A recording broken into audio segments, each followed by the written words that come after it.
Hello students, I hope you all are good at home and I welcome you all in the YouTube channel Math with Ashokshan. Today in this lecture we are going to start the first chapter of Physics class 9th. Although in the NCERT it is chapter number 8, but in Physics section it is chapter number 1, Motion. बेटा by studying with the chapter name, मैं chapter के name से आपको define करना शुरू करता हूँ कि मोशन क्या होता है. First question whenever you do the studies, आपके पास जो पहला क्वेश्चन जनरेट होता है वो चैप्टर के नेम से जनरेट होता है कि मोशन क्या होता है. बहुत सारे बच्चे कहते हैं कि सर मूवमेंट हो रहा है, चीजें चल रही हैं, तो उसको मोशन कहते हैं. ठीक है ना. तो अब मैं आपके सामने खड़ा हूँ, मेरा हाथ चल रहा है. क्या आप कह रहे हो कि मेरा हाथ मूवमेंट कर रहा है, या मैं मूवमेंट कर रहा हूँ, या मेरा मोशन हो रहा है, मेरा हाथ मूव कर रहा है? तो क्या आप ये बोलोगे कि सर मैं मूव कर रहा हूँ या मेरा हाथ मूव कर रहा है? देखो, कंप्लीट मोशन को समझने के लिए आपको मोशन से पहले एक वर्ड समझना पड़ता है जिसे कहते हैं रेफरेंस पॉइंट या टाइम ऑफ रेफरेंस. इसे हम कहते हैं रेफरेंस पॉइंट. रेफरेंस पॉइंट वाली नॉलेज होनी बहुत जरूरी है कि रेफरेंस पॉइंट क्या चीज होती है. ठीक है. फॉर एग्जाम्पल, मैं आपको एग्जाम्पल के थ्रू इसको समझाने की कोशिश करता हूं. जैसे ये मैंने एक लाइन ड्रॉ कर दी और you can understand in another way. Suppose you are standing in the platform. आप एक रेलवे प्लेटफॉर्म पे खड़े हो. ठीक, आप जस्ट खड़े हो. इमेजिन आप रेलवे प्लेटफॉर्म पे खड़े हो, आपके सामने से रेलगाड़ी आती है, ट्रेन आती है. उस ट्रेन पे सामने दो लोग बैठे हुए हैं. देखो, ये आप यहां पर खड़े हो, ये रेलवे प्लेटफॉर्म है. You are standing here. Okay, you are standing here. A train arrives from here. एक ट्रेन आती है और इस ट्रेन में यहां पर दो लोग बैठे हुए हैं. ठीक, ट्रेन है या बस है, व्हाटएवर. अब मुझे बताओ, क्या ये दोनों कोई मूवमेंट कर रहे हैं? क्या ये दोनों कोई गति कर रहे हैं? क्या ये दोनों कोई मूवमेंट कर रहे हैं? क्या ये दोनों चल रहे हैं? क्या सिर्फ चलने को ही मोशन कहा जाता है? क्या ये दोनों चल रहे हैं? एक बार सोच के देखो, बस की सीट पे या ट्रेन की सीट पे दोनों बैठे हुए हैं, क्या वो दोनों कोई मूवमेंट कर रहे हैं? क्या वो दोनों चल रहे हैं? बिल्कुल नहीं चल रहे. वो स्थिर है, वो बैठे हुए हैं, नहीं चल रहे हैं ना. लेकिन मुझे ऐसा लगता है यहां पर खड़े होने के बाद कि भैया वो आए और चले गए. इस बाहर पे खड़े, आप यहां पर खड़े हो, आपको ऐसा लग रहा है कि ये इंसान चल रहा है, या ये इंसान जो यहां पर बैठा हुआ है ये मूवमेंट कर रहा है, ये चल रहा है, लग रहा है ना. लेकिन क्या ये जो सामने बैठा हुआ है, सपोज यहां पर एक स्टूडेंट, एक बच्चा बैठा हुआ है, अब है यहां पर एक बच्चा है नीरज और यहां पर एक बच्चा सुरेश है. अब मुझे बताओ, अभय को क्या लग रहा है? ये अभय है, ये सुरेश है, या सूरज है, ये नीरज है. अब मुझे बताओ, अभय को क्या लग रहा है? अभय को यह लग रहा है कि नीरज भी चल रहा है और सूरज भी चल रहा है, लग रहा है ना. लेकिन नीरज को क्या लगेगा कि अभय बैठा हुआ है, सॉरी सूरज बैठा हुआ है, और सूरज को क्या दिख रहा है कि नीरज बैठा हुआ है. सूरज और नीरज के बीच जो डिस्टेंस थी, वो दोनों एक दूसरे की तरफ फेस करके ऐसे बैठे हुए हैं. वो पूरी जर्नी में जब तक वो उस बस के अंदर है या उस ट्रेन के अंदर है, वो डिस्टेंस उतनी ही रहेगी. क्या वो चेंज हुई? वो दोनों जैसे थे वैसे ही हैं. क्या वो दोनों एक दूसरे के लिए चेंज हुए? नहीं हुए. लेकिन वही दोनों अपनी पोजीशन किसके लिए चेंज कर रहे हैं? अभय के लिए चेंज कर रहे हैं. अब नीरज ने अभय के लिए पोजीशन चेंज की और सूरज ने भी अभय के लिए पोजीशन चेंज की है. अब इसका उल्टा देखो, अगर नीरज को देखते हो, नीरज को ये दिख रहा है कि सूरज कोई पोजीशन चेंज नहीं कर रहा है, सूरज जहां था वही है. लेकिन नीरज को ये भी दिख रहा है कि अभय की पोजीशन चेंज हो रही है. तो पहले ये ट्रेन आ रही थी, नीरज को अभय थोड़ा दूर पे दिख रहा था ऐसे. अब ट्रेन और पास चली गई, उसको वो पास दिख रहा है, और पास चली गई, उसको पास दिख रहा है. और उसके बाद जब नीरज आगे चला गया, ट्रेन आगे निकल गई, नीरज ट्रेन के साथ आगे निकल गया, तो नीरज को दिखता है कि अभय पीछे छूट गया. तो नीरज को क्या दिख रहा है कि भैया अभय मोशन कर रहा है. नीरज को यह लगेगा कि अभय मूवमेंट कर रहा है. अभय की डिस्टेंस नीरज के साथ चेंज हो रही है, नहीं हो रही है. इन द सेम वे सूरज है, सूरज के साथ सूरज को क्या दिख रहा है कि वे सूरज और नीरज बैठे हुए हैं, ट्रेन चल रही है, तो ये दोनों तो जैसे हैं वैसे ही जा रहे हैं, कितनी दूर तक चले जाए. लेकिन जब आप सूरज को देखो, सूरज अभय को देखेगा तो ट्रेन आ रही है, तो सूरज को दिख रहा है कि अभय वो खड़ा है, अब अभय मेरे पास आ गया, अब और पास आ रहा है, अब थोड़ी देर के बाद अभय एकदम क्लोज आ गया है, अब फिर अभय पीछे छूट गया है. तो अभय की पोजीशन इन दोनों के लिए चेंज हो रही है और इन दोनों की पोजीशन अभय के लिए चेंज हो रही है. हो रहा है। दूसरी चीज समझो, आप बस से कभी जर्नी करते हैं तो सामने पे आपको बहुत सारे पेड़ दिखते हैं, साइड में आपको बहुत सारे पेड़ दिखते हैं, या आपको कोई इलेक्ट्रिक पोल वगैरह कुछ भी दिख जाता है, कोई घर दिख जाता है। सोचो इलेक्ट्रिक पोल खड़ा है, ये इलेक्ट्रिक पोल सामने दिख रहा है, बहुत दूर मेरे को इलेक्ट्रिक पोल दिख रहा है और बस से जा रहा हूं, ठीक। अब मुझे क्या दिख रहा है कि वो इलेक्ट्रिक पोल मेरे लिए अपनी डिस्टेंस को चेंज कर रहा है, अपनी पोजीशन को चेंज कर रहा है। तो आप क्या बोलोगे कि इलेक्ट्रिक पोल मूव कर रहा है? इलेक्ट्रिक पोल मूव नहीं कर रहा है। क्या इलेक्ट्रिक पोल मूव करेगा? क्या घर मूव करेगा? क्या पेड़ मूव करेगा? बिल्कुल नहीं कर रहा है। लेकिन क्या हो रहा है, वो क्या कर रहा है कि मेरे लिए अपनी पोजीशन चेंज कर रहा है। मैं बस में बैठा हुआ हूं, वो जा रहा है आगे को, वो क्या कर रहा है, मेरे लिए अपनी पोजीशन को चेंज कर रहा है। इन द सेम वे घर है, और एक समय के बाद क्या होगा, वो पोल मेरे बिल्कुल पास आ जाएगा। मैं आगे जा रहा हूं तो मुझे लगा कि पोल मेरे पास आ गया, फिर मैं और आगे चला गया तो मुझे लगा कि वो पीछे छूट गया। मैं उसको ऐसे देख रहा हूं। तो मेरे लिए क्या हो रहा है कि उस पोल की पोजीशन बार बार चेंज हो रही है। हो रहा है ना, हो रहा है। This is actually motion. ये इसे मोशन कहते हैं। बात समझ रहे हैं? इसे क्या कहते हैं? मोशन कहते हैं। ये जो रेफरेंस पॉइंट मैं आपको समझाना चाह रहा हूं, जो मोशन होता है वो हमेशा एक रेफरेंस पॉइंट के लिए होता है। आप किस पॉइंट के रिस्पेक्ट में उसको देख रहे हो, किस पॉइंट के रिस्पेक्ट में। ये नीरज बैठा हुआ था, सूरज के रिस्पेक्ट में देखोगे तो इसकी बॉडी में कोई भी चेंज नहीं आ रहा है। नीरज को अगर आप सूरज के रिस्पेक्ट में देखोगे, आप reference point, frame of reference अगर आप सूरज को मानते हो, तो नीरज की पोजीशन में कोई भी चेंज नहीं आ रहा है। तो सूरज क्या बोलेगा कि नीरज कोई भी मूवमेंट, कोई भी मोशन नहीं कर रहा है। बात समझ रहे हैं? अब इसी नीरज को आप अभय के रेस्पेक्ट में देखोगे तो आपको दिख रहा है कि नीरज अभय के रेस्पेक्ट में पोजीशन चेंज कर रहा है। जबकि अगर आप एक्चुअली देखोगे तो ना अभय मूवमेंट कर रहा है, ना नीरज मूवमेंट कर रहा है। भाई अभय अपने प्लेटफॉर्म पे खड़ा है, क्या वो मूवमेंट कर रहा है? भाई नीरज अपनी सीट पे बैठा हुआ है, क्या वो एक्चुअली मूवमेंट कर रहा है? बिल्कुल नहीं कर रहा है। एक्चुअल मूवमेंट ना अभय कर रहा है, ना नीरज कर रहा है। बट हमको लग रहा है कि दोनों के दोनों मूवमेंट कर रहे हैं। क्यों? बिकॉज हम किसी ना किसी एक reference point, frame of reference के लिए देख रहे हैं। अगर मैं अभय के लिए देख रहा हूं तो मुझे यह लग रहा है कि अभय और नीरज एक दूसरे के लिए अपनी पोजीशन को चेंज करते हैं। मोशन का कॉन्सेप्ट क्लियर हो रहा है? Motion is not just only moving को मोशन नहीं कहते हैं सिर्फ। बात समझ रहे हैं? वही मैंने आपको मैंने समझाया था कि बस पोल आ रहा है सामने से, तो pole actually electric pole is not moving my dear. Electric pole move नहीं कर रहा है, और मैं बस के अंदर बैठा हुआ तो एक्चुअली मैं भी मूव नहीं कर रहा हूं, बस मूव कर रही है, मैं तो मूव नहीं कर रहा हूं। सही बात है ना, मैं तो बैठा हुआ हूं, but actually with reference to the electric pole I am moving. With reference to the electric pole मेरी डिस्टेंस चेंज हो रही है बार बार। पहले मैं इलेक्ट्रिक पोल से इतना दूर था, अब मैं इलेक्ट्रिक पोल के इतना दूर आ गया, अब मैं इलेक्ट्रिक पोल के फिर और नजदीक आ गया, फिर और नजदीक आ गया, फिर मैं इलेक्ट्रिक पोल से आगे चला गया। तो with respect to the electric pole मेरी पोजीशन चेंज हो रही है। तो whenever you are defining the motion, आपको पॉइंट ऑफ रेफरेंस या रेफरेंस पॉइंट या फ्रेम ऑफ रेफरेंस, ये चीज का नॉलेज होना बहुत जरूरी है। बात समझ रहे हैं? ठीक है, इसको आप एक और एग्जांपल समझो, अगर आप थोड़ा डीप एग्जांपल समझना चाहो। We are in the world, हम इस दुनिया में हैं।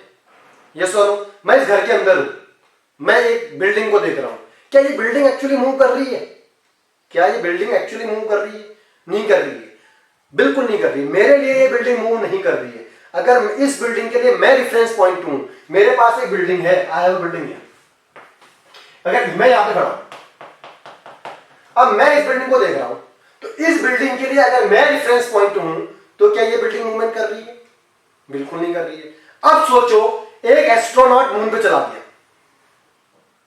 क्या बोला? एक एस्ट्रोनॉट मून पे चला गया। अगर एक एस्ट्रोनॉट मून पे चला गया तो भाई अर्थ के बाहर जाने के बाद तो सबको दिखता है कि सब जानते हैं कि अर्थ क्या करती है, रोटेट करती है। अब एस्ट्रोनॉट को क्या दिख रहा है? भाई पूरी की पूरी अर्थ रोटेट कर रही है। अब जब पूरी की पूरी अर्थ रोटेट कर रही है तो क्या ये घर मूव नहीं कर रहा है उसके लिए? जो एस्ट्रोनॉट गया हुआ है मून पे, उसको तो दिख रहा है कि पूरी की पूरी अर्थ मूव कर रही है। अब जब पूरी अर्थ मूव कर रही है तो क्या ये घर उसके लिए, हाउस उसके लिए मूव नहीं कर रहा है? बिल्कुल करता है। तो यही हाउस मेरे लिए रेस्ट की कंडीशन में है और इस एस्ट्रोनॉट के लिए मूविंग कंडीशन में है। ये नीरज सूरज के लिए रेस्ट कंडीशन में है और अभय के लिए मूविंग कंडीशन में है। बात समझ रहे हैं ना? इसलिए जब कभी आपसे डेफिनेशन पूछी जाए मोशन क्या होता है ना, आपसे पूछा जाता है मोशन क्या होता है, पहले तो आपको समझाओ फ्रेम ऑफ रेफरेंस क्या होता है। फ्रेम ऑफ रेफरेंस क्या चीज होती है, जिसके रेस्पेक्ट में हम मोशन को कैलकुलेट कर रहे होते हैं, जिसके रेस्पेक्ट में हम मोशन को कैलकुलेट कर रहे होते हैं, उसे क्या कहते हैं, फ्रेम ऑफ रेफरेंस कहते हैं या रेफरेंस पॉइंट कहते हैं। सर मोशन क्या होता है, मोशन क्या चीज है, when an object changes its position with respect to the reference of frame of reference, when an object changes its position with time, changes its position, वो important word आप याद करें, changes its position, changes its position with respect to time, with respect to time and with respect to a reference point, time के साथ एक reference point के लिए, time के साथ किसी रेफरेंस पॉइंट के लिए अगर कोई बॉडी अपनी पोजीशन को चेंज कर रही है तो वो बॉडी मूवमेंट में है, वो बॉडी मोशन में है। मेरी बात क्लियर आ रही है, motion is not only about moving, motion is about ये दोनों ऑब्जेक्ट हैं, ये स्थिर है, ये एक दूसरे के लिए अपनी पोजीशन को चेंज कर रहे हैं समय के साथ, ये दोनों एक्चुअली मूवमेंट में नहीं है। मेरा हाथ कर रहा है मूव, ये डस्टर मूव कर रहा है क्या, नहीं, मेरा हैंड मूव कर रहा है। ये चॉक मूव कर रही है क्या, बिल्कुल नहीं कर रही, मेरा हैंड मूव कर रहा है। बट जब मेरा हैंड मूव कर रहा है तो इन दोनों की पोजीशन एक दूसरे के लिए समय के साथ चेंज हो रही है।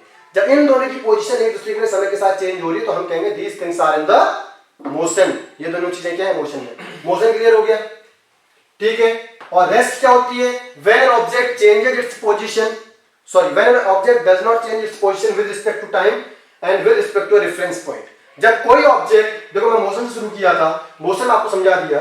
रेस्ट क्या होता है, कोई ऑब्जेक्ट जब समय के साथ किसी रेफरेंस पॉइंट के लिए कोई पोजीशन चेंज नहीं कर रहा है। मैं खड़ा हूं, ये बोर्ड है, या इस बोर्ड पे मैंने एक पिलर, मान लो ये पिलर है, अब इस पिलर के रिस्पेक्ट में मैं यहाँ पे खड़ा हूं, मैं बहुत देर तक यहीं पे खड़ा हूं, मैं कोई पोजीशन चेंज नहीं कर रहा हूं, तो I am in the rest condition with respect to these two things, है ना। मैंने अभी जैसे एग्जांपल दिया था, अभय यहाँ पर था, नीरज यहाँ पर था, सूरज यहाँ पर था। भाई नीरज तो सूरज के लिए पोजीशन चेंज नहीं कर रहा है ना, चाहे उन्हें कितनी लंबी जर्नी की हो। तो एक दूसरे के लिए दोनों रेस्ट कंडीशन में है या नहीं है, और ये दोनों एक दूसरे के लिए मूवमेंट कंडीशन में है या नहीं है। तो इससे एक बात तो समझ में आती है कि rest and motion both are relative terms, both are relative terms, these are not independent. ये एक दूसरे से इंडिपेंडेंट टर्म्स नहीं होते हैं, ये डिपेंडेंट टर्म्स हैं, ये एक दूसरे पे डिपेंड करते हैं। Nothing in the world in the complete rest और nothing in the world in the complete motion, world नहीं, यूनिवर्स कह सकते हो आप। इन पूरे यूनिवर्स में ना तो कोई चीज पूरे के पूरे मोशन में है, ना कोई चीज पूरे के पूरे रेस्ट कंडीशन में है। ये बात क्यों कह रहा हूं, समझ में आ रही है ना।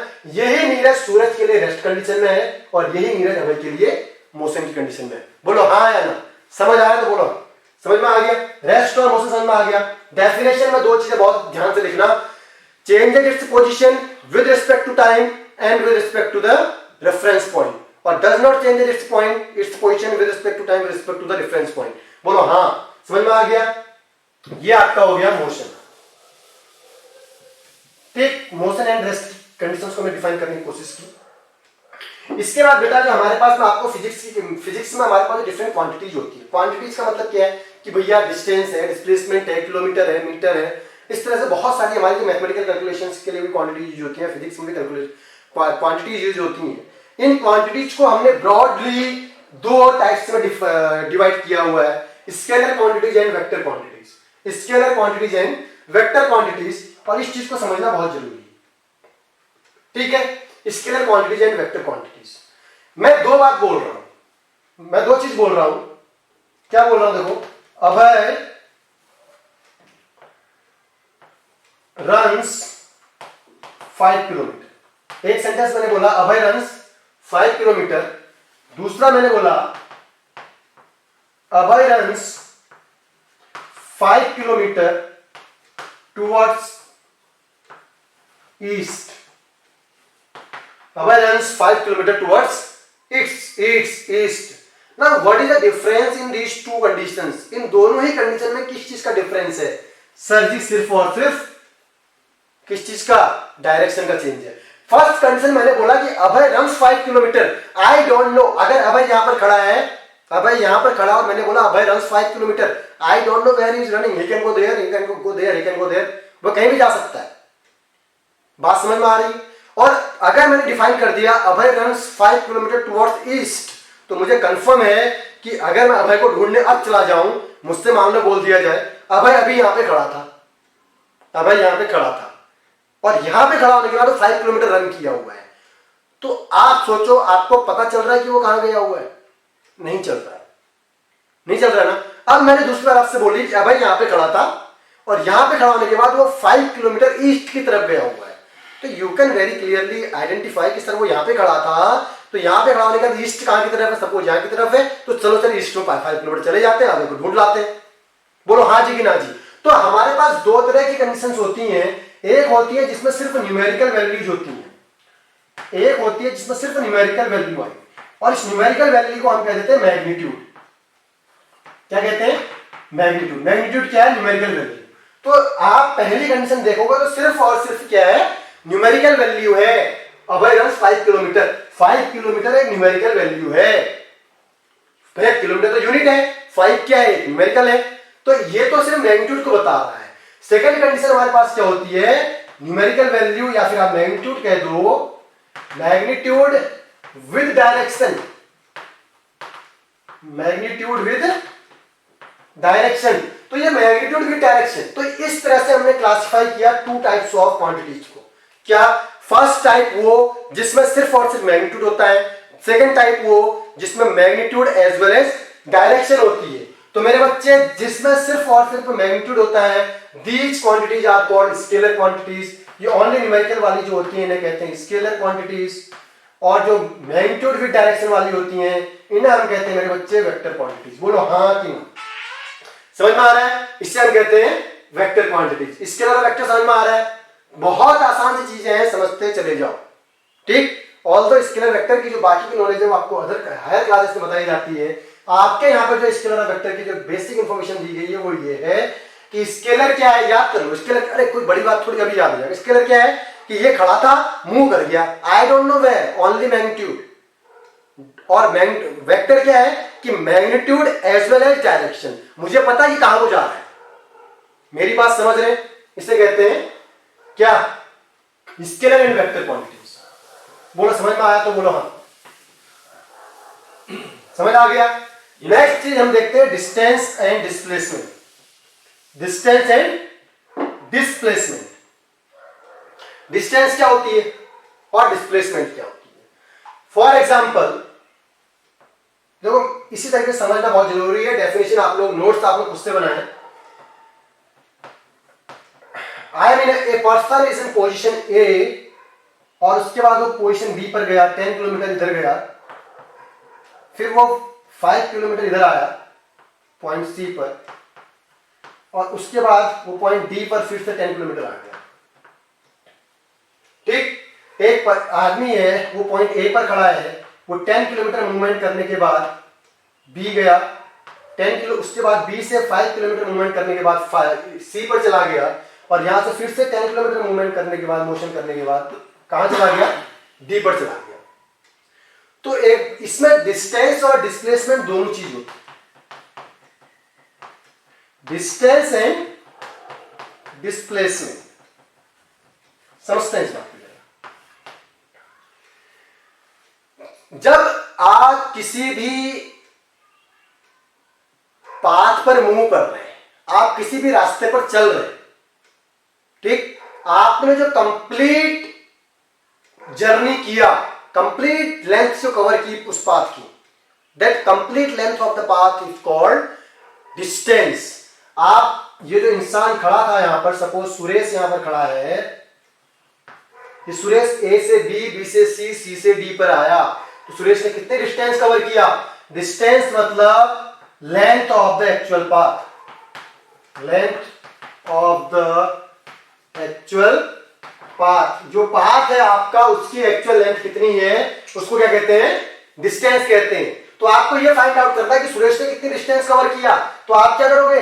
सर जी ए बी गया था वो, उसके बाद सर जी बी सी गया, उसके बाद सी डी गया, आया नहीं आया? इधर से इधर गया, इधर से इधर गया, इधर से इधर आया। It means 10 kilometre plus 5 kilometre plus 10 kilometre.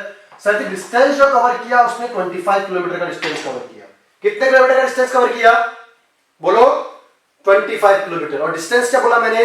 The length of the actual path, जो आपका पाथ है उसकी कंप्लीट लेंथ कितनी आ रही है, इट इज कॉल्ड, बोला करो क्या कहते हैं उसको? लेंथ कहते हैं। बात समझ रहे हैं? दूसरी बात समझो, डिस्प्लेसमेंट क्या होता है? डिस्प्लेसमेंट वो चीज होती है कि जो आपका इनिशियल पॉइंट, देखो कोई भी इंसान जहां से मूवमेंट करना शुरू करता है, सुरेश ने मूवमेंट कहां से शुरू किया? पॉइंट ए से। तो पॉइंट ए के लिए, पॉइंट ए मैं बोलूंगा it is the initial point for the journey. Journey का इनिशियल पॉइंट हो गया। सुरेश ने जर्नी कहां पर खत्म किया? सुरेश ने जर्नी को पॉइंट डी पर खत्म किया। It is called final point of the journey. Initial point final point होता है। तो इनिशियल पॉइंट और फाइनल पॉइंट के बीच की डिस्प्लेसमेंट के लिए मैं लिख रहा हूं, इनिशियल पॉइंट और फाइनल पॉइंट के बीच की जो शॉर्टेस्ट डिस्टेंस होती है। बोलो बच्चे क्या बोला? ये वर्ड याद रखना, क्या बोला? Shortest length. देखो मैं डिस्टेंस में क्या बोला? Actual length of the path, जो हकीकत की लेंथ थी, जितना उसने चला एक एक कदम, उसको आप कैलकुलेट करते हैं। और डिस्प्लेसमेंट क्या है? शॉर्टेस्ट लेंथ, कितना गया वो, शॉर्टेस्ट कम से कम कितना। तो आप देखो सुरेश ए से बी, बी से सी, सी से डी आया, तो इस ये इनिशियल पॉइंट आई या ए जो है, ये final point D, what is the shortest distance between these two point? आप बोलोगे सर ये डी। अरे यही तो इनके बीच की कम से कम डिस्टेंस। मुझे बताओ इससे नजदीक कोई डिस्टेंस हो सकती है? अनदर एग्जांपल, ये ऐसे ऐसे ऐसे ऐसे इस रास्ते को इंसान मूव करके आया, वो पॉइंट ए से मूव करना शुरू किया था और फाइनली पॉइंट बी पर पहुंचा। बोलो हाँ। अब अगर वो उसकी लेंथ की बात कर रहे हो तो आप इस पूरे को मेजर करोगे। अगर आपसे डिस्प्लेसमेंट पूछा जाता है, the shortest distance between initial and final condition, initial condition और फाइनल कंडीशन के बीच की जो शॉर्टेस्ट डिस्टेंस होती है, ए से मूव करना शुरू किया था, बी पर पहुंच गया, इट इज कॉल्ड डिस्प्लेसमेंट। किसे क्या कहते हैं? डिस्प्लेसमेंट कहते हैं। बोलो हाँ, समझ में आया? डिस्टेंस और डिस्प्लेसमेंट समझ में आया बच्चे? मैं बिल्कुल कीवर्ड आपको लिखा दे रहा हूं। डिस्टेंस क्या है? The actual length of the path. Displacement क्या है? डिस्टेंस क्या है? The actual length of the path. Displacement क्या है? The shortest length of the path between the initial and final position. ठीक है, ये आपका क्या हो गया? डिस्टेंस और डिस्प्लेसमेंट। अब आप डिस्टेंस और डिस्प्लेसमेंट को समझने चलो। अभी मैंने आपको बताया था कि हमारे पास दो तरह की क्वांटिटीज होती है। जस्ट बोला था मैंने आपको कि हमारे पास दो तरह की क्वांटिटी होती है। कौन कौन सी? Scalar and vector. स्केलर क्या होती है? जिनके पास सिर्फ मैग्नीट्यूड होता है। वेक्टर क्या होती है? जिनके पास जिनमें हमारे पास magnitude as well as direction भी होती है। तो अभी मैंने बोला डिस्टेंस, मैं आपसे पूछ रहा हूं डिस्टेंस और डिस्प्लेसमेंट ये दोनों किस टाइप की, which type of quantities are this? ये दोनों किस तरह की क्वांटिटी? बताओ, क्या डिस्टेंस की कोई डायरेक्शन होती है? क्या डिस्टेंस की कोई डायरेक्शन है? भाई ये पाथ था, क्या इसकी कोई पर्टिकुलर डायरेक्शन है? पॉइंट ए से मूव करना शुरू किया, पॉइंट बी पे पहुंचा, भाई वो तो हर डायरेक्शन में चला गया। पहले यहां चला गया, फिर यहां चला गया, फिर ऐसे गया, फिर ऐसे आया, फिर ऐसे जा रहा है, फिर ऐसे जा रहा है। पॉइंट की डिस्टेंस तो किसी पर्टिकुलर पॉइंट पे डिस्टेंस ऐसे निकालते हैं, टेंजेंट कहते हैं इसको, ऐसे ड्रॉ करते हैं ऐसे। तो ये तो डिफरेंट डिफरेंट डायरेक्शंस में मूव कर रहा है। तो क्या डिस्टेंस के पास कोई पर्टिकुलर डायरेक्शन है? नहीं है। डिस्टेंस के पास कोई पर्टिकुलर डायरेक्शन नहीं होती है। तो आप बोलोगे sir distance is a scalar quantity. इसकी distance is a scalar quantity. बोलो समझ में आया? बोलो हाँ। ठीक, अब अगली चीज आपसे बोली गई है डिस्प्लेसमेंट। क्या बोला गया? डिस्प्लेसमेंट। क्या डिस्प्लेसमेंट की कोई डायरेक्शन होती है? क्या डिस्प्लेसमेंट की कोई डायरेक्शन होती है? डिस्प्लेसमेंट मैंने बोला the shortest distance between the initial and the shortest length between the initial and final position. Initial position was the A and final position was B. तो अगर आप इसके बीच की शॉर्टेस्ट डिस्टेंस देखो तो ये किसी एक पर्टिकुलर डायरेक्शन में जा रही है, 10 डायरेक्शन में जा रही है। क्या क्या इस शॉर्टेस्ट डिस्टेंस ए बी को 10 डायरेक्शन मिल रही है? नहीं मिल रही, ओनली वन डायरेक्शन। सिर्फ एक डायरेक्शन तो मिल रही है ना। तो यस, डिस्प्लेसमेंट के पास मैग्नीट्यूड भी है। मैग्नीट्यूड है क्योंकि इसकी कोई ना कोई न्यूमेरिकल वैल्यू तो होगी, यहां से यहां तक की कोई ना कोई डिस्टेंस तो होगी, कोई ना कोई लेंथ कुछ तो होगा इसका मेजरमेंट। तो मैग्नीट्यूड भी है और एक पर्टिकुलर डायरेक्शन भी है। तो इसको हम क्या कहते हैं? Vector quantity. डिस्प्लेसमेंट किस तरह की क्वांटिटी है? बोलो, वेक्टर क्वांटिटी। अब मैं आगे आपसे कुछ और क्वेश्चंस पूछ रहा हूं डिस्टेंस और डिस्प्लेसमेंट से रिलेटेड। क्या डिस्प्लेसमेंट जीरो हो सकता है? क्या डिस्टेंस जीरो हो सकती है? क्या डिस्प्लेसमेंट हमेशा, देखो मैं आपको लिख रहा हूं, मैं आपको बता रहा हूं, मैं डिस्टेंस को स्मॉल डी से डिनोट कर रहा हूं और डिस्प्लेसमेंट को कैपिटल डी से। इसके बाद आपसे कुछ क्वेश्चन पूछ रहा हूं, ठीक है? I am asking some questions to you, मुझे आप लोग बताइए क्या क्या डिस्प्लेसमेंट, कैपिटल डी मतलब डिस्प्लेसमेंट, स्मॉल डी मतलब डिस्टेंस, ठीक है? क्या डिस्प्लेसमेंट जीरो हो सकता है? क्या डिस्टेंस जीरो हो सकता है? मेरे क्वेश्चन है आपसे, क्या डिस्प्लेसमेंट डिस्टेंस से बड़ा हो सकता है? क्या डिस्टेंस डिस्प्लेसमेंट से बड़ी हो सकती है? क्या डिस्प्लेसमेंट डिस्टेंस से छोटा हो सकता है? क्या डिस्प्लेसमेंट और डिस्टेंस इक्वल हो सकते हैं? ये बहुत सारे क्वेश्चन है जो आपसे पूछना चाह रहा हूं, कुछ सोचो इसके बारे में, है ना? वीडियो को पॉज करो, चैनल सोचो, इसके बाद देखो कि इसका सॉल्यूशंस क्या होता है। एक एक करके बताता हूं आपको। मैंने आपको बोला कैपिटल डी मतलब डिस्प्लेसमेंट में शो कर रहा हूं, स्मॉल डी मतलब मैं डिस्टेंस दिखाना चाह रहा हूं। ऐसा होता नहीं है एक्चुअली, मैं इनको शो कर रहा हूं अपने हिसाब से। तो देखो कैसे देखते हैं, capital D and small D, displacement and distance.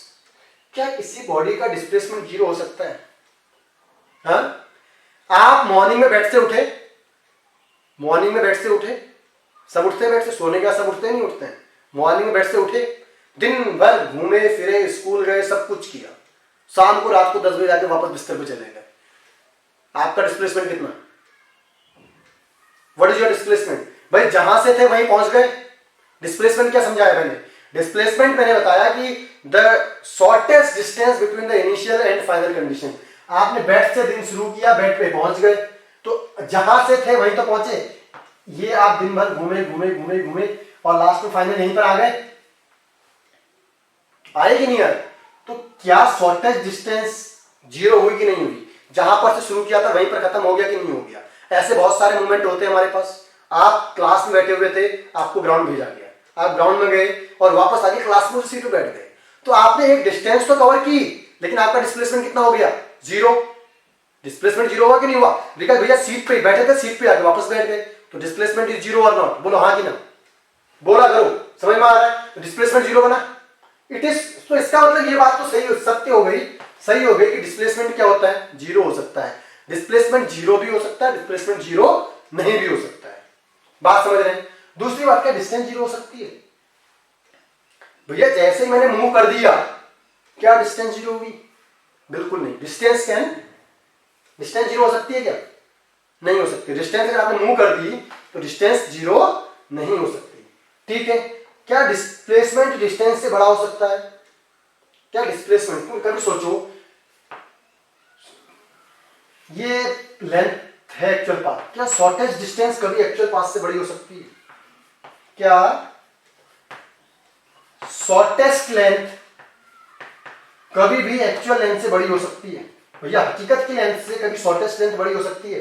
Sir कभी नहीं हो सकती। इट कैन नेवर, कभी नहीं हो सकता। भैया आप जितना चले हो उसकी शॉर्टेस्ट डिस्टेंस कभी भी उस एक्चुअल लेंथ से बड़ी हो ही नहीं सकती, समझ रहे?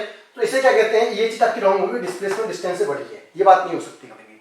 डिस्प्लेसमेंट डिस्टेंस से बड़ी कभी नहीं हो सकती। क्या डिस्टेंस डिस्प्लेसमेंट से बड़ा हो सकता है? सर ऑफ कोर्स हो सकता है। कैसे? मैंने समझाया, जैसे मैं यहां पे था और मैं यहां पर पहुंच गया, अब मेरी शॉर्टेस्ट डिस्टेंस कितनी है? यही है। अब अगर मान लो मैं यहां पे से यहां आने के लिए ऐसे मूव करके आता हूं, ये आया, तो मैंने ये लेंथ एक्चुअल कवर की, तो ये तो क्या हो गया? डिस्टेंस। और शॉर्टेस्ट डिस्टेंस कितनी है? ये। तो क्या शॉर्टेस्ट लेंथ इस डिस्टेंस से छोटी नहीं है? हो सकती है। तो आपका जो और डिस्प्लेसमेंट है वो आपकी डिस्टेंस से छोटा हो सकता है।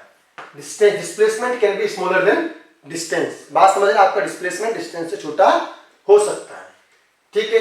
क्या डिस्टेंस और डिस्प्लेसमेंट इक्वल हो सकते हैं? लास्ट पॉइंट ये वाला, क्या डिस्टेंस और डिस्प्लेसमेंट इक्वल हो सकते हैं? मैं यहां पे खड़ा था, यहां चला गया, यही लेंथ है एक्चुअल, यही है शॉर्टेस्ट डिस्टेंस।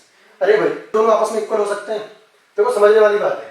मैं ये खड़ा हूं यहां पर और मैं यहां से एक कदम इधर आ गया, तो तो मैंने यही डिस्टेंस कवर की और यही मेरा डिस्प्लेसमेंट भी है। तो इसका मतलब तो ये बात तो समझ में आ गई कि distance is equal to displacement होता है। कब होता है? जैसे ये आपका एक पॉइंट ए था, ये पॉइंट बी था, इसे कहते हैं लीनियर मोशन। जब आप किसी एक लीनियर एक स्ट्रेट लाइन पे मोशन करते हैं, लीनियर मोशन कहते हैं, motion in straight line linear motion कहा जाता है इसे। जब आप एक लीनियर मोशन करते हैं, ए से बी पर गए, यही आपकी फाइनल, यही आपकी डिस्टेंस भी है, यही आपका डिस्प्लेसमेंट है। इस केस में आप बोलते हो कि distance is equal to displacement. ठीक है, बात समझ रहे हैं? अब एक चीज हम, आप अगर बुक में नोट्स बनाने जाओगे तो एक चीज आपको पढ़ाई जाएगी, आपको इसमें एक चीज मिलेगी कि जो आपकी डिस्प्लेसमेंट होती है वो निगेटिव भी होती है। ठीक है, तो डिस्प्लेसमेंट निगेटिव का कहने का मतलब क्या है? भैया मैं कह रहा हूं जो आपका डिस्प्लेसमेंट होता है वो निगेटिव होता है। It can be negative, negative होता नहीं है, it can be negative, it can be positive, it can be zero, it can be negative. तो नेगेटिव कैसे होता है इस बात को समझो भैया। नेगेटिव कहने का मतलब ये नहीं होता है कि आप नेगेटिव में डिस्टेंस कवर किए थे। नेगेटिव, देखो मैंने बोला डिस्प्लेसमेंट का दो चीजें होती हैं। क्या क्या होता है? एक तो होता है मैग्नीट्यूड, मैग्नीट्यूड मतलब न्यूमेरिकल वैल्यू, और दूसरी होती है डायरेक्शन। तो अगर डिस्प्लेसमेंट नेगेटिव हो गया ना, तो इसका मतलब ये नहीं है कि मैग्नीट्यूड नेगेटिव हो गया। मैग्नीट्यूड क्या नेवर बी नेगेटिव, मैग्नीट्यूड कम से कम जीरो हो सकता है। कभी आप लाइफ में ये नहीं बोलोगे कि मैंने -5 किलोमीटर डिस्टेंस कवर की। कभी बोलोगे कि मैं -5 किलोमीटर गया? कभी नहीं आ सकते हो। आप ज्यादा ये बोल सकते हो कि मैं 0 किलोमीटर गया, खड़ा था खड़ा ही। ठीक, तो magnitude can never be less than zero. तो मैग्नीट्यूड तो कभी नेगेटिव नहीं हो सकता। तो नेगेटिव डिस्प्लेसमेंट कहने का मतलब क्या है कि आपने डायरेक्शन अपोजिट पकड़ ली है। क्या पकड़ लिया? डायरेक्शन अपोजिट पकड़ ली है। कहने का मतलब अगर एक इंसान यहां ए से बी पर गया, फिर वापस बी से ए पर आया और ए से फिर सी की तरफ चला दिया, तो इसकी डिस्टेंस तो कुछ ना कुछ होगी। अब क्या हुआ कि ये इंसान ए से सी पर आया, तो जब आप इसकी शॉर्टेज डिस्टेंस फाइंड करोगे ना, तो शॉर्टेज डिस्टेंस इनिशियल पाथ और फाइनल पाथ के बीच की, इनिशियल इसका टोटल पाथ तो ये रहा। अब इस इनिशियल पाथ और फाइनल पाथ के बीच की शॉर्टेज डिस्टेंस क्या है? ये है कि नहीं है? तो इसकी कोई ना कोई मैग्नीट्यूड वैल्यू तो है। लेकिन एक बात गौर करो, जब इसने चलना शुरू किया था यहाँ की डायरेक्शन में गया था, और जब मैं इसकी डिस्प्लेसमेंट नाप रहा हूँ, यहाँ की डिस्प्लेसमेंट यहाँ इस डायरेक्शन में नाप रहा हूँ। इसका मतलब जो उसकी स्टार्टिंग डायरेक्शन थी और उसकी फाइनल डायरेक्शन जो अपोजिट डायरेक्शन में जा रही है ना, ये इस बात को शो करते हैं कि आपकी डायरेक्शन निगेटिव हो रही है, आपकी डायरेक्शन अपोजिट हो रही है। इसलिए कहते हैं डिस्प्लेसमेंट कैन बी नेगेटिव। इसलिए कहा जाता है कि डिस्प्लेसमेंट नेगेटिव हो सकता है। बोलो, बात समझ में आ रही होगी ना? चलिए इस पे क्वेश्चन करते हैं, न्यूमेरिकल कर लेते हैं।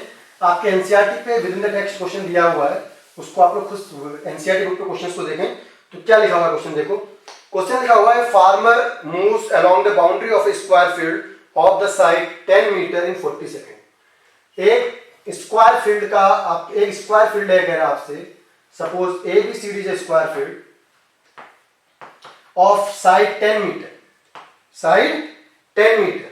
अब आपसे कह रहा है कि वो a farmer moves along the boundary, along the boundary मतलब पूरी बाउंड्री की डिस्टेंस कितनी बार में कवर कर ले रहा है? पूरी distance A B C D कितनी समय में कवर कर रहा है? 40 सेकंड्स में। क्या कर रहा है? 40 सेकंड्स में कवर कर ले रहा है। तो आपसे पूछ रहा है what will be the magnitude of the displacement of the farmer at the end of the 2 minute 20 seconds from the initial position. Initial position की 2 मिनट, आपको टोटल टाइम दिया गया 2 minute 20 seconds. Initial position, suppose the initial position is at, तो suppose the initial position is at A. उस farmer ने ए से move करना शुरू किया। देखो एक चक्कर कितने टाइम में मार रहा है? 40 सेकंड्स में। मैं आपको समझा रहा हूं खाली, आप इसको कंप्लीट अपने आप तरीके से करेंगे। 40 सेकंड्स में एक चक्कर पूरा कवर कर रहा है। ठीक, टोटल कितने टाइम के लिए आपने फाइंड आउट करना है? 2 मिनट 20 सेकंड्स। अगर 2 मिनट 20 सेकंड्स को आप सेकंड्स में कन्वर्ट कर दो तो ये कितना बनेगा? 140 सेकंड्स बनेगा।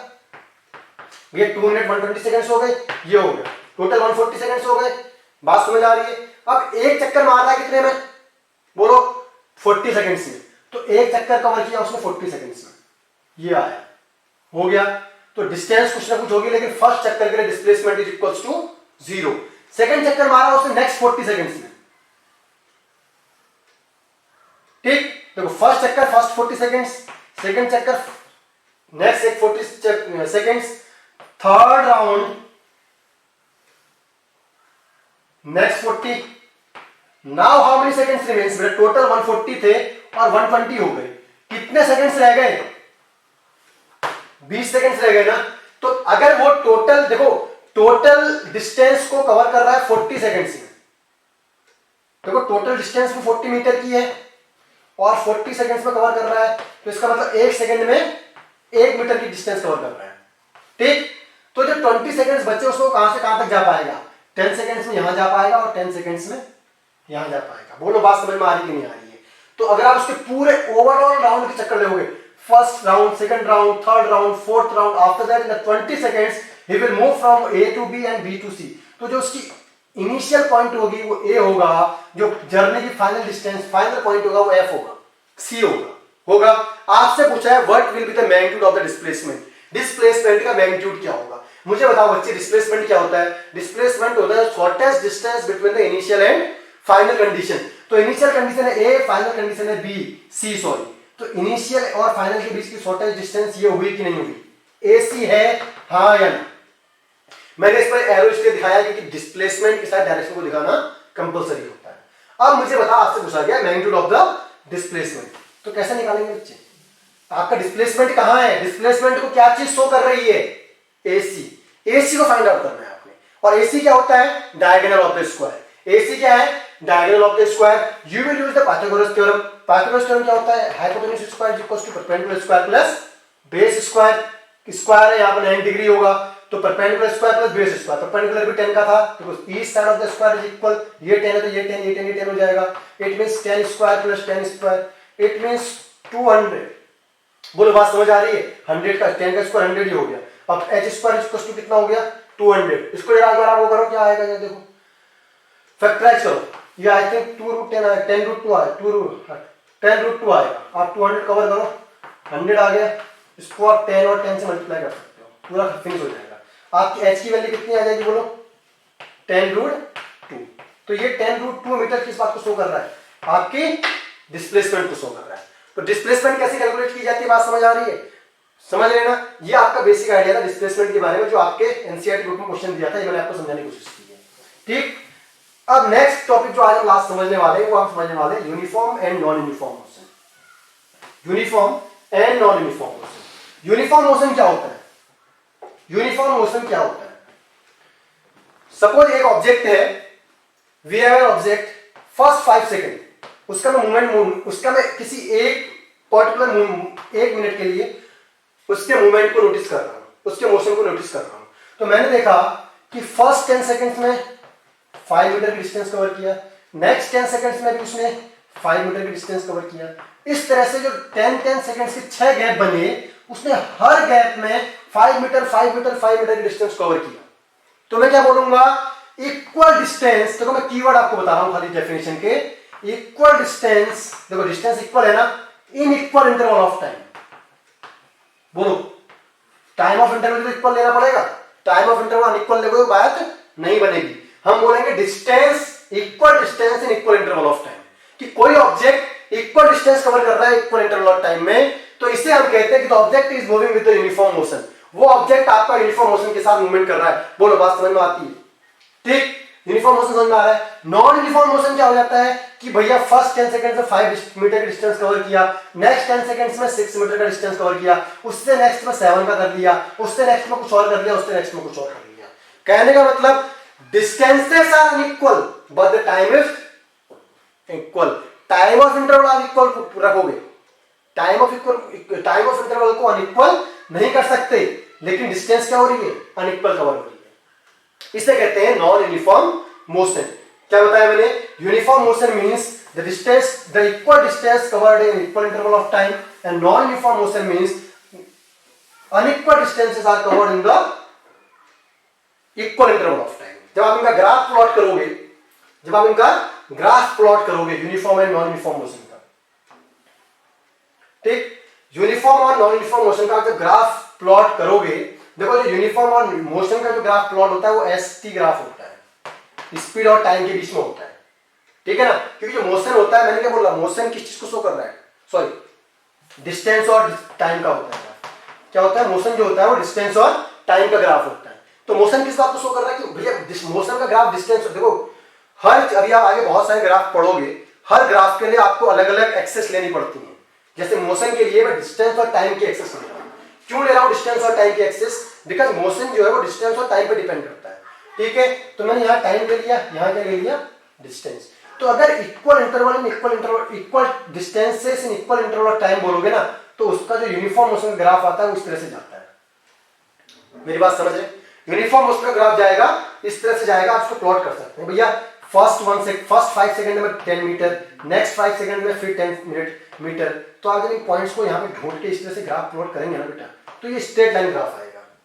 ठीक, तो ये आपका क्या है, यूनिफॉर्म मोशन का ग्राफ आता है। मैंने आपको जिसमें बताया क्वेश्चन ऐसे ही पूछता है कि यूनिफॉर्म ग्राफ, किसी भी मोशन का ग्राफ किन दो एक्सिस के बीच में ड्रॉ किया जाता है? तो सर डिस्टेंस और टाइम के बीच में ग्राफ ड्रॉ किया जाता है। किसका? मोशन का। तो अब आप बताओ कि मैंने यूनिफॉर्म मोशन का समझाया, नॉन यूनिफॉर्म मोशन ग्राफ कैसे बनेगा? डिस्टेंस और टाइम ले लिया, वो या तो ऐसे चला जाता है कि अनइक्वल डिस्टेंस या तो ऐसे चला जाएगा या फिर ऐसे चला जाएगा, कि या तो डिस्टेंस गड़बड़ रही है या ज्यादा हो रही है, मतलब इस तरह से नहीं जाएगा। ठीक है, इसे कहते हैं नॉन यूनिफॉर्म मोशन का ग्राफ, या कहते हैं यूनिफॉर्म मोशन का ग्राफ। बात समझ आ रही है? This is the first lecture about the motion chapter and what we learn today. Motion पढ़ा हमने, मोशन क्या होता है मैं फिर समझा दे रहा हूं। मैंने आपको क्या बताया था, मोशन जब हम पढ़ेंगे तो मोशन हम with respect to time, with respect to the reference point, दो चीज ध्यान रखना। बिना रेफरेंस पॉइंट के कोई भी मोशन नहीं होता है। रेस्ट मैंने आपको बता दिया, और मैंने ये बताया कि मोशन और रेस्ट क्या होता है, एक दूसरे पे डिपेंडेंट वर्ड होते हैं। Nothing in the world, nothing in the universe is not in a complete motion and nothing in a complete rest. Second, scalar और वेक्टर क्वांटिटी मैंने बताई। स्केलर क्या बताया? Only magnitude. वेक्टर क्या बताया? Magnitude and direction. डिस्प्लेसमेंट मैंने आपको समझाया actual length of the path. Displacement मैंने आपको समझाया shortest length of the path. उसका uniform motion equal distances in equal interval of time. Non uniform motion unequal distances in equal interval of time. Please keep in mind, uniform की definition लिखने में बच्चे क्या गलती कर देते हैं, अगर यूनिफॉर्म में इक्वल लिख दिया दोनों को, तो नॉन यूनिफॉर्म में क्या लिख देते हैं? Unequal distances in unequal interval of time. Please ऐसा मत करना। नॉन यूनिफॉर्म क्या होता है? Unequal distances in equal interval of time. Time of interval हम क्या लेते हैं? इक्वल लेते हैं। बात समझ आ रही है? This is your first lecture about the motion chapter. Keep updated with the channel to get the latest videos about the motion chapter and all other lectures. Got it?